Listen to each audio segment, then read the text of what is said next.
그날 이민국 인터뷰실 앞에서 제 손은 식은땀으로 젖어 있었습니다. 둘이서 함께 마지막으로 다녀온 여행지는 어디인가요? 그 질문 하나에 머릿속이 하얘졌고 그녀가 절 쳐다봤습니다.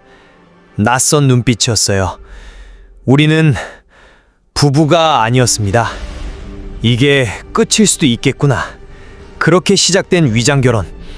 그런데 이상했어요. 시간이 갈수록 그녀가 없는 하루가 점점 더 불안해지기 시작했어요. 낯선 땅에서 피어난 눈물과 희망의 이야기. 이민 스토리는 한인 이민자들의 감동 실화를 바탕으로 합니다. 저는 55살입니다. 그리고 미국에 들어온 지는 20년이 넘었죠. 하지만 그중 절반은 서류 없이 살아왔습니다. 청소, 배달, 공사장. 할 수 있는 건 다 했습니다. 하지만 이름도 기록도 없는 사람으로요. 제 첫 일은 새벽 청소였습니다. 상가 빌딩, 병원, 학교. 사람들이 출근하기 전에 마치 유령처럼 들어갔다 나오는 일. 그 누구도 나를 보지 않았고 그 누구도 내 이름을 묻지 않았습니다. 청소 도중 유리창 너머로 보이는 사람들. 커피를 들고 웃으며 지나가는 그 모습이 어느 날은 너무 멀게만 느껴졌어요. 나는 같은 공간에 있었지만 그들과는 다른 시간대, 다른 세계에 사는 것 같았죠. 이름이 없어도 이렇게 살아갈 수는 있구나. 그게 제가 미국에서 처음 배운 현실이었습니다. 그 다음은 세차장 일이었습니다. 햇빛 아래 젖은 셔츠가 등에 들러붙을 정도로 온몸을 써서 일하는 자리였죠. 아침 9시에 시작해서 해질 때까지 타이어 닦고 유리창 문질러 닦고 바닥 기어다니고 고개 숙인 시간이 하루의 대부분이었습니다. 한인 사장님 밑에서 일했지만 서류가 없는 저에겐 시간의 수당도 없었어요. 점심은 세차장 뒤편, 냄새 배인 유니폼 입고 김밥 한 줄 대충 씹으며 쪼그려 앉아 먹었습니다. 고객은 고맙다는 말 없이 차를 몰고 가고 나는 다음 차를 향해 고무장갑을 다시 꼈습니다. 오늘도 안 관리고 무사히 끝나면 그걸로 성공이다. 매일이 그랬습니다. 가장 오래 버틴 건 공사장 일이었습니다. 한 건물 리모델링 현장이었죠. 다행히 거기엔 저처럼 신분 없는 한국인 아저씨들이 많았어요. 야, 너 한국서 뭐 하다 왔어? 나는 인천에서 도배했어. 나는 공장. 점심엔 다 같이 싸온 도시락을 꺼내 콘크리트 위에 앉아 나눠 먹었어요.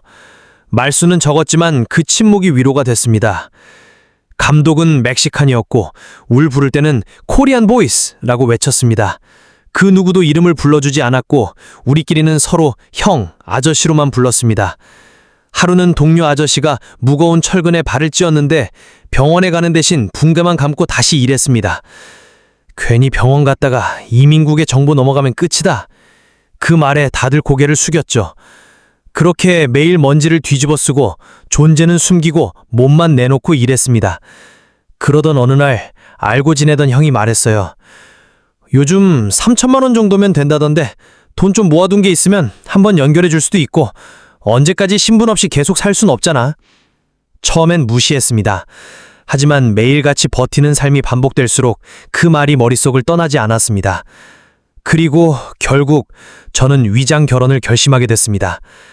그리고 그 형을 통해서 위장 결혼을 시작하였습니다. 그녀의 이름은 낸시였습니다. 백인 여성이었고 이혼 후 혼자 아이를 키우며 살고 있었죠. 우리는 아주 냉정하게 시작했어요. 이건 결혼이 아니라 계약이다. 서로 감정 기대하지 말기로 약속했죠.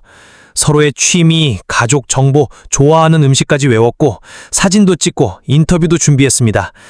이민국 인터뷰 날엔 서로 손을 잡고 웃으며 우리는 매주 일요일마다 산책을 해요. 라고 말했죠. 그렇게 모든 게 잘 지나가는 줄 알았습니다. 하지만 문제는 그 다음이었어요. 진심은 계약서 안에 써있지 않더군요.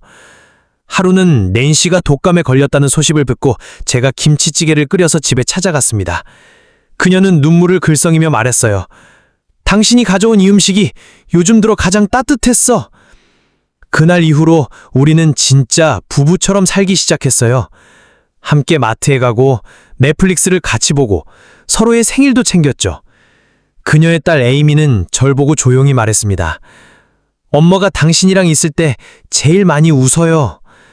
하지만 저는 알았어요. 우린 진짜처럼 살았지만 진짜가 될 수 없다는 걸요. 영주권은 예상보다 빨리 왔습니다. 그 종이를 들고 저는 낸시 앞에서 말했어요. 우리 진짜로 살아볼래요? 그녀는 잠시 웃더니 고개를 천천히 저었습니다. 우리는 원래 이럴 생각이 아니었잖아. 지금은 감정이 생겼을지 몰라도 서로를 위한 길은 따로 있는 것 같아. 그날 저녁 그녀는 스크램블 에그를 만들어줬습니다. 제가 제일 좋아하던 아침 식사. 우리는 말없이 식사를 했고 문 앞에서 마지막 인사를 했습니다. 당신은 내 인생에서 가장 진심이었던 가짜였습니다.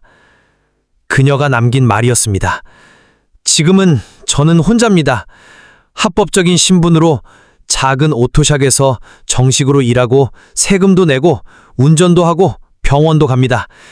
누구에게도 숨어 살지 않고 내 이름으로 서명할 수 있게 되었죠.